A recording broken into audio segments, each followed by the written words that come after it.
बंदों गुरुपद कंज कृपा सिंधु नर रूप हरि महामोहतम पुंज जासु वचन रवि कर निकर। भक्तगणों को तथा धर्म अनुरागियों को मेरा हार्दिक नमन।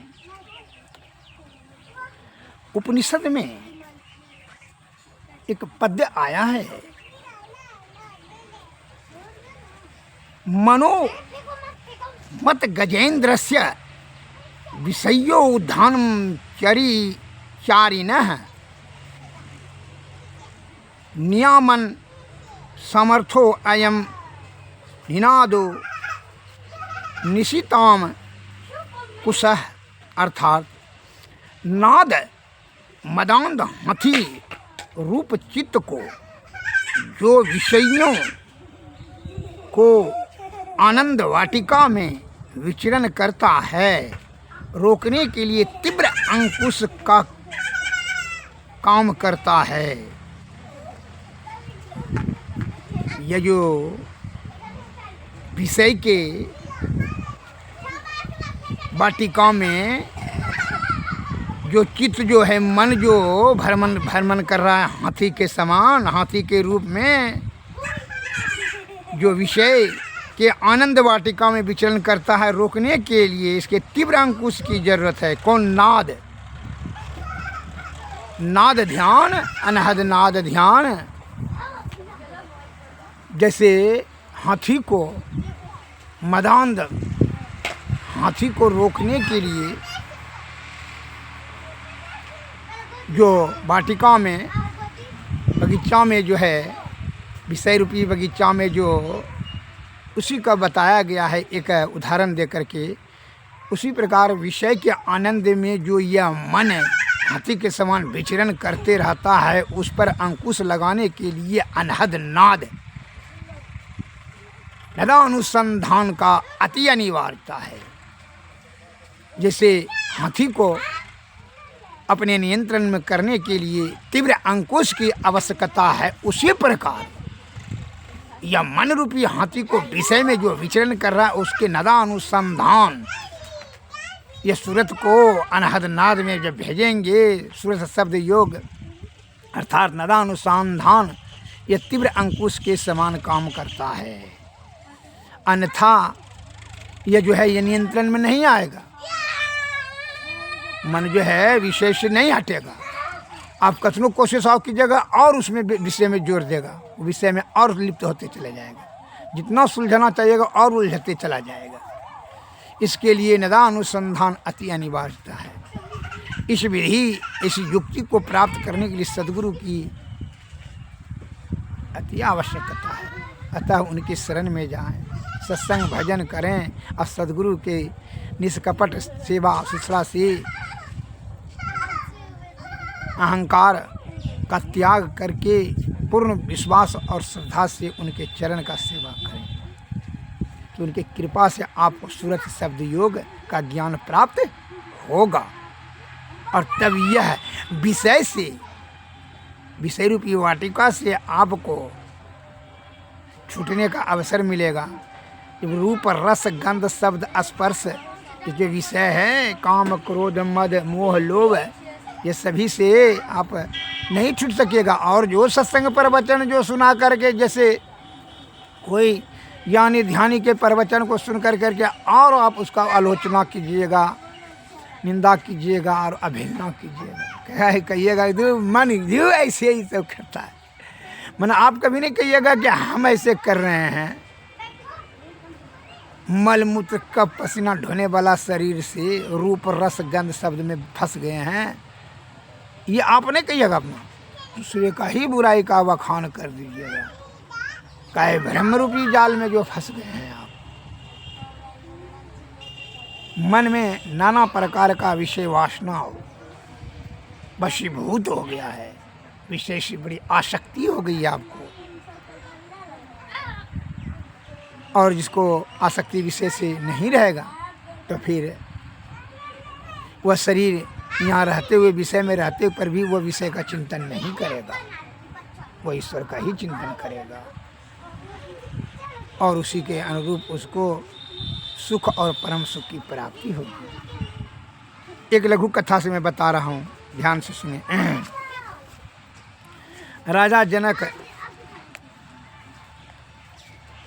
याज्ञवल्क्य जी प्रवचन रोज सत्संग करते थे, सत्संग प्रवचन। तो बहुत से शिष्यगण आते थे सुनने के लिए सत्संग प्रवचन। और जब सत्संग प्रवचन सुनने के लिए आते थे तो आए, बहुत से शिष्यगण सब पहुंच गए, लेकिन जो है याज्ञवल्क्य जी महाराज महर्षि वह सत्संग प्रवचन प्रारंभ नहीं कर रहे थे। वह प्रतीक्षा कर रहे थे कि राजा जनक जी आएंगे तो प्रवचन प्रारंभ किया जाएगा। तो एक शिष्य ने दूसरे शिष्य से कानाफूसी धीमी स्वर में किया कि महापुरुष भी जो है संपन्न व्यक्ति का, राजा महाराजाओं का धन का प्रमुखता देता है, श्रेष्ठता देता है। देखते हैं राजा सभी आ चुके हैं, लेकिन राजा साहब आएंगे तब जो है प्रवचन प्रारंभ करेंगे। धन के लिए प्रमुखता सभी देते हैं, ऋषि मुनि महर्षि ज्ञानी ध्यानी सबका प्रमुख, सब ने जो है बड़े बड़े महापुरुष ने भी जो है धन की प्रमुखता देते हैं। इस प्रकार जो है कानाफूसी कर रहे थे एक शिष्य ने। तो पूरे त्रिकालदर्शी थे याज्ञवल्क्य जी महाराज महर्षि, वो जान चुके कि किस बिंदु पर वह गप किया।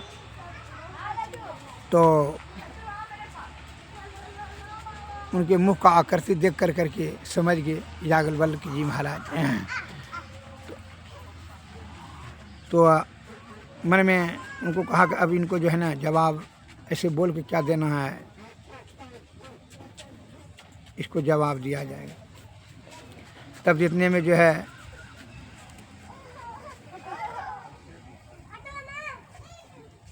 त्रिकालदर्शी गुरु अपने उत्तर की शिष्य की मुख मुद्रा से उसकी अंतर्भावना को समझ गए। कुछ ही समय पश्चात राजा जनक जी पधारे। महर्षि जी ने उन्हें विशेष सत्कार के साथ आसन दिया। ईर्षालु शिष्यों की ईर्षा अग्नि में एक और आहुति पड़ गई। महर्षि याज्ञवल्क्य जी महाराज ने शिष्यों की ईर्षा अग्नि में एक और आहुति दे दिया। महर्षि याज्ञवल्क्य जी प्रवचन आरंभ कर दिए। राजा जनक एकाग्र होकर करके उनके उपदेश सुनने लगे, सुनने में तल्लीन हो गए। अन्य शिष्यगण का ध्यान कहीं और था। सहसा एक शिष्य ने आकर के जब सत्संग प्रारंभ किए, सहसा अचानक एक शिष्य ने आकर करके राजा साहब को सूचना दिया कि राजन, राज दरबार में आग लग गया है। तो जनक जी ने इशारा दिया शांत रहने के लिए, चुप रहने के लिए। सेवक बगल साइड में चुप होकर के शांत हो गए। फिर राजा साहब को जो है दूसरा कर्मचारी ने आकर के राजा साहब को सूचना दिए धीमी आवाज़ में कान के निकट, राजन, राज दरबार राज घराना में भी आग फैल गया है। उनको भी शांत रहने के लिए इशारा से कहा। तो वह सेवक भी शांत रह गए, इशारा से साइड हो गया। वह सुनने में एकदम मगन थे, तल्लीन थे राजा साहब, राजा जनक महर्षि जी के प्रवचन को। अब जो है थोड़ा देर के बाद देखते हैं कि बंदर का झुंड ने आक्रमण कर दिया। सत्संग जहाँ कर रहे थे तो वहाँ बंदर का झुंड सब आने लगे, झुंड का झुंड आने लगे। तो जो है और दूसरा सब शिष्यगण अपना कमंडल, कम्बल, लंगोटी, कपड़ा लता, पोटरा, झोला, झुंठी, त्रिशूली सब बचाने के लिए अपना अपना हाथ में लेकर करके इधर उधर जाने लगे। वो बंदर के भय से कि बंदर ने लंगोटी उंगोटी जो है कम्बल कमंडल सब लेके भाग जाएगा, इसी को सुरक्षा और बचाने के लिए। लेकिन अंतिम तक जब तक कि सत्संग प्रवचन याज्ञवल्क्य जी महाराज का समाप्त नहीं हुआ, तब तक राजा जनक जी महाराज पूर्ण रूपेण से धर्म उपदेश सुनने में तल्लीन थे। सभी विकार भाव का परित्याग करके मन पर नियंत्रण कर करके शुद्ध चित्त पवित्र आत्मा से सत्संग प्रवचन सुन रहे थे, और इस तरह से सुन रहे थे जैसे उनको किसी प्रकार का कोई शुद्ध बुद्ध और नहीं था। राजभवन का, राजमहल का, राज परिवार का कुछ नहीं था शुद्ध बुद्ध। इस तरह से सुन रहे थे। तो याज्ञवल्क्य जी का सत्संग प्रवचन जब समाप्त हुए तब चरण वंदना करके राजा जनक जी उठे। अब जो है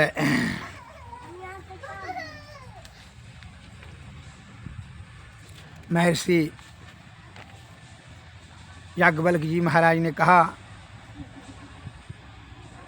उस आलोचक शिष्य से पूछा, तुम कहाँ गए थे जी? उनके स्वर में तीव्रता थी।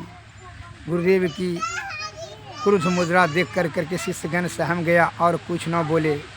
महर्षि जी ने आगे कहा, बंदर से अपने वस्त्रों को बचाने के लिए तुम सबने सत्संग छोड़ दिया। बंदर से अपने वस्त्र को, कमल कमंडल को बचाने के लिए सत्संग छोड़ दिया। और राजा जनक ने इसके राजमहल में जब सूचना आया कि आग लग गई, राजमहल में, राजघराना में, राज दरबार में, तो पर भी ये सत्संग से हिले डुले नहीं और सेवक को शांत रहने के लिए इशारा कर।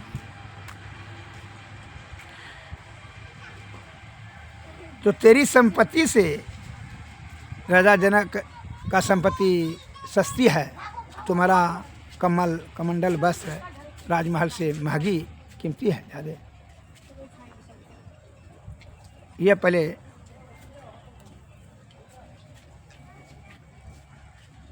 हमको बताओ, बराबर मूल्य की भी नहीं है,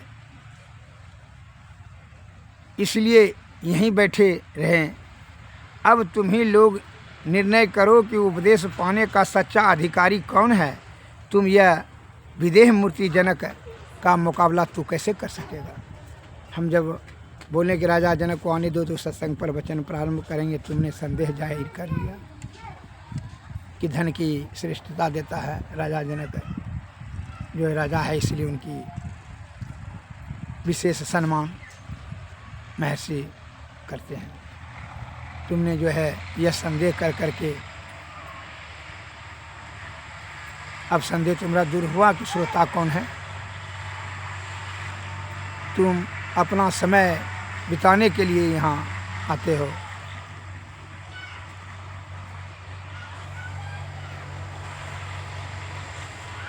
सुनने इसलिए कहता है, सुनी समझै मन मुदित मनो, मन जहीं जहीं अनुराग, लहीं चार फल अक्षत जनो, साधु समाज परियाग।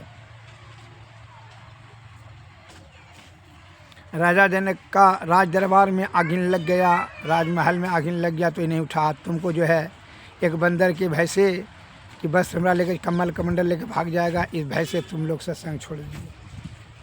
तो तुम सुनने में तुम्हारी कितनी रुचि थी या तुम अपने आप को हिसाब कर लो कि कैसा तो श्रोता है।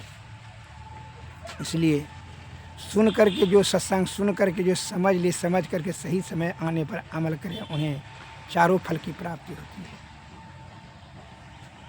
जो अनुराग पूर्वक शुद्ध और सही पवित्र आत्मा से सत्संग सुनते हैं, उनको परम लाभ प्राप्त होता है। इसलिए सदगुरु महाराज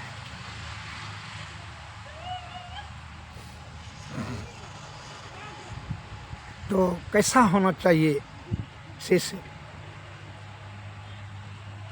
निश्चल, निष्कपट, निरहंकार, श्रद्धालु, दयालु पूर्ण विश्वासी गुरु के शब्द के वचन का अमल करें। इसलिए सदगुरु वैद्य वचन विश्वास, संयम नियम विषय नहीं आशा। विषय का परित्याग करके सदगुरु और वैद्य के वचन का जो अमल करते हैं उन्हें सफलता सिद्धि मिलती है। तुम लोग सुनने के लिए नहीं, आज समय अपना टालने के लिए, बर्बाद करने के लिए, समय को जो है बिताने के लिए आते हो। जो है एक और उदाहरण देते हैं, पीर साहब की जूती। निजामुद्दीन औलिया साहब के शागिर्द थे अमीर खुसरो।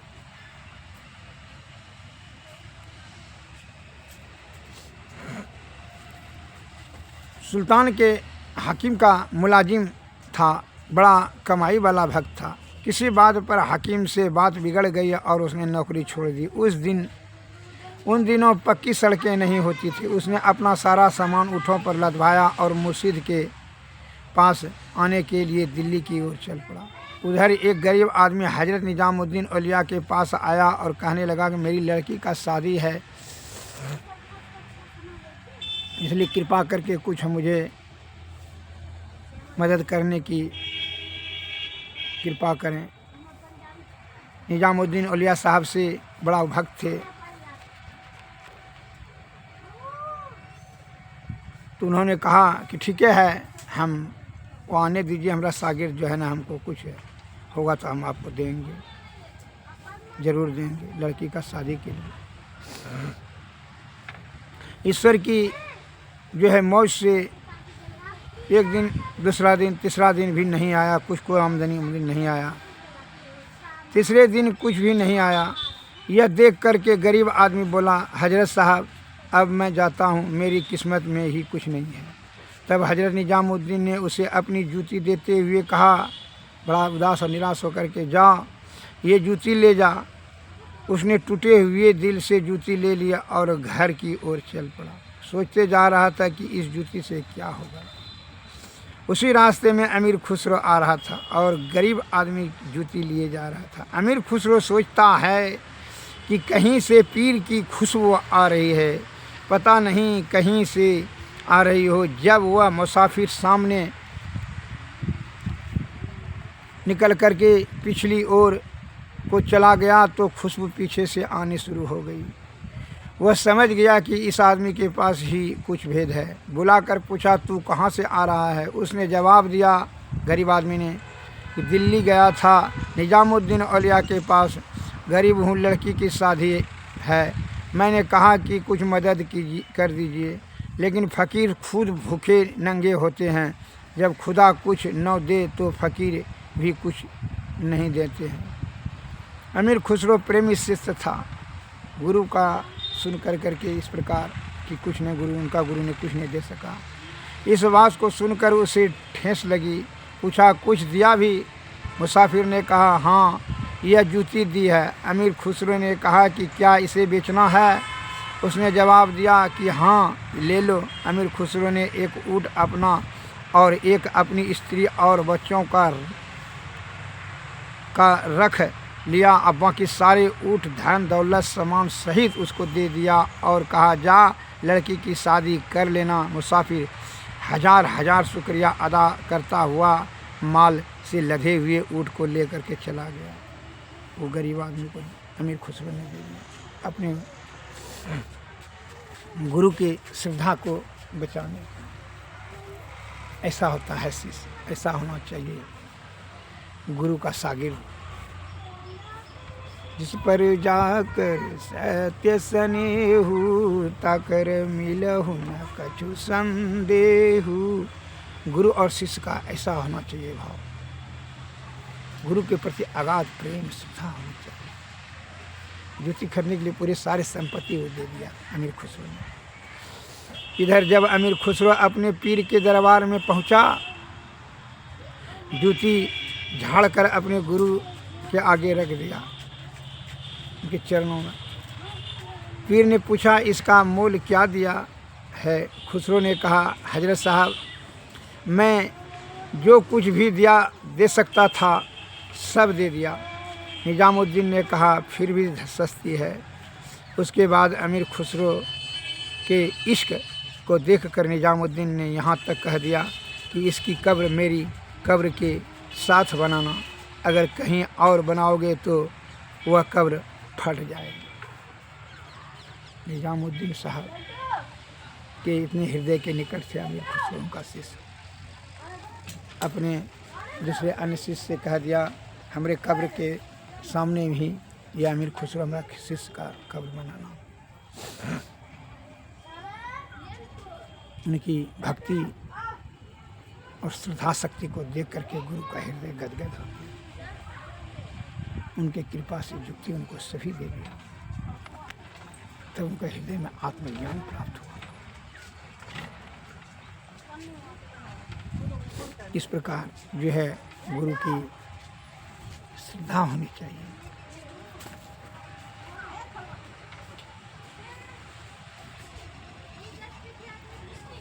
इसे हृदय निर्मल और पवित्र आत्मा से गुरु की, इसलिए कहता है भाई हो कैसे जय गुरु के नगरिया, मैली मोर चदरिया ना। गरीबदास जी ने कहा, एकाएक धनी बिसरैलो, दूजा दुविधा में लिपटैलो, कैसे जैवे हो गुरु के नगरिया, मैली मोर चदरिया ना। तीजा तीन गुणन के लागल चै बजरिया, मैली मोर चदरिया। चौथा चार वेद पढ़ी आए, पचमा प्रेम भक्ति नहीं पाए, छठा छल बल से भरल छै कोठरिया, मैली मोर चदरिया ना। भाई हो कैसे जैबे गुरु के नगरिया, मैली मोर चदरिया ना। सतमा शब्द सूरत नहीं पाए, अठमा आलस में अलसाए, नहला भूली गेल गर्भ के कररिया, मैली मोर चदरिया ना। दहला दसो द्वार जब जावे, जम के पहिरा देख डरेबे, घरवाए को पहर ना कैला, ज्ञान विचरिया, मैली मोर चदरिया ना। घरमा वार वार चेताए, कहलन गरीबदास समझाए, तेरे माँ जाना होगा जम घर कचहरिया, मैली मोर चदरिया ना। भाई हो कैसे जैबे गुरु के नगरिया, मैली मोर चदरिया ना।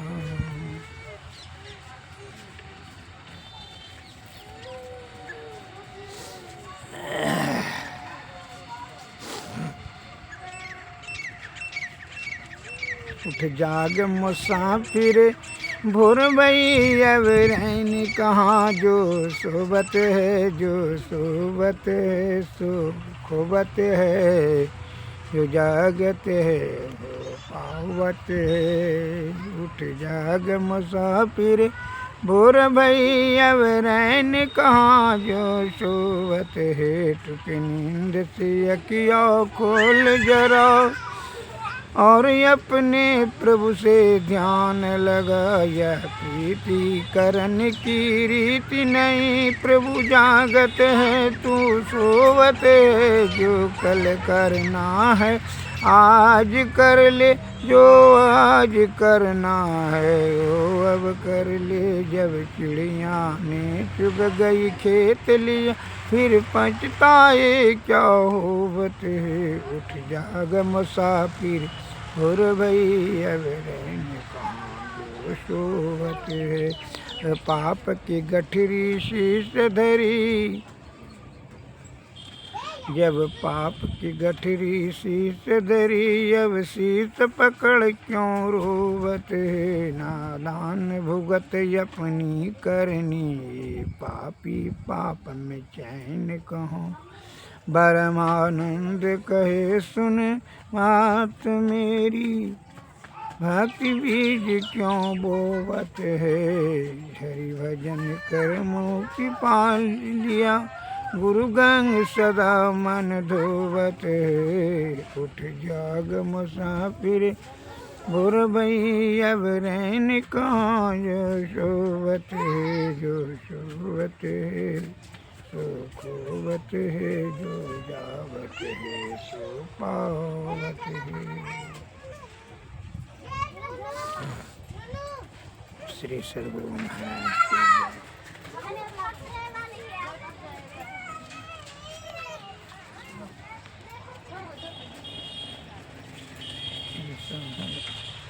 उड़ले राम नाम चैदरिया, रे आवागा नहीं लग तो विषय बैरिया, रे आवागा यह मानव तन है अनमोल, देखो अंतर का पट खोल, लेकर ज्ञान तराजू तोल, रे भागा उड़ले राम नाम चादरिया, रे भागा मानव तन है हीरा, मूर्ख समझे इसको कीरा, हमरा देख देख होवे पीड़ा, रे भागा है राम नाम जग में सार, इसके बिना नहीं निस्तार, कहता वेद पुराण विचार, रे आवागा आमर कहे करत गुमान, तू तो 2 दिन का मेहमान, एक दिन जय चदरिया तान, रे अभागा कबीरा कहत पुकार, जागो जागो सोवनहार, अब तो होएंगे बिनसार, अभागा आरती तन मंदिर में कीजे, दृष्टि जुगल कर सन मुख दीजे, चमकै बिंब जल ब्रह्म ज्योति उपवल खलीजे, जगमग जगमग रूप ब्रह्मांड, निरखी निरखी ज्योति तजगी, सुरतया व्यास सरलत, करि सार सवद गई, जैसी जुगति कया गढ़ त्यागी, भव ब्रह्म भेद सकल मलक्षी, भव खंडन आरती यह निरम, कृमहि अमृत रस पीजिए, आरती तन मंदिर में कीजिए, दृष्टि जुगल कर श्री सद्गुरु महाराज की जय। श्री सद्गुरु महाराज।